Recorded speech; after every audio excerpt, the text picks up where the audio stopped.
नमस्कार मु मीरा परिडा आपण मानकु स्वागत करुछि से श्रावण मास द्वितीय शनिवार रे मु आज आसिकी पहुंची पुरी जिलार तथा ओडिशार एक प्रसिद्ध शैव क्षेत्र बरड़ बालुंकेश्वर आपण माने जानिकी निश्चित रूप से खुशी हेबे।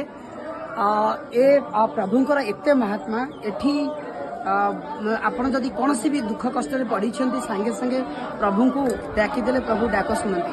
मु तो 10-12 वर्ष है आसुची आपण मैंने आसतु जदि आपण महादेव ऊपर भरोसा अच्छी आपण भक्ति करुछंती ताले थरे हेले आपण बुलिकी जातु 7 शंख पर पट्टनायकिया छकरू बाम पटे आसिले 2 किलोमीटर भितर पड़े बराल बालुकेश्वर।